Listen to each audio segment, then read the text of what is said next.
Last episode, we talked about ephemeral credentials and why they solve a real problem that isn't actually the agent problem. This one's in the same neighborhood, but it's a slightly different mistake. The argument goes like this. If we scope agent permissions tightly enough, if we apply strict list privilege, then even when something goes wrong, then the damage is contained. Give the agent only what it needs, nothing more. And then the blast radius stays small. And honestly, the principle itself is correct. Least privilege is foundational. Applied to agents, absolutely. But the claim that it's sufficient for agent security misunderstands what actually makes agents dangerous. So picture this. You've got an agent that handles customer support requests. You've been diligent about scoping. It has read access to customer records, read access to the knowledge base, and write access to the ticketing system. Nothing else.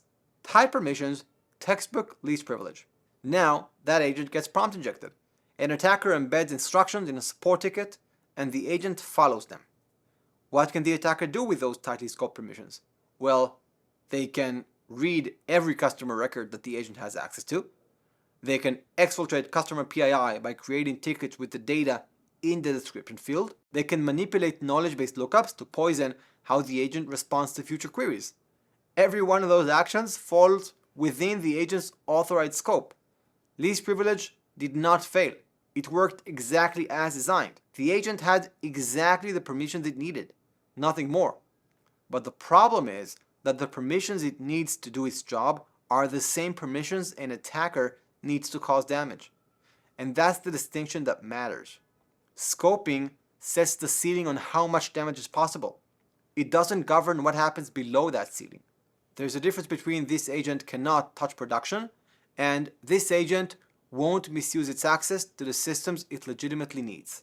The first one is access control. The second one requires understanding what the agent is actually doing at runtime. Now, there's a related idea that comes up in a lot of these conversations, which is agent identity verification. The pitch is the following.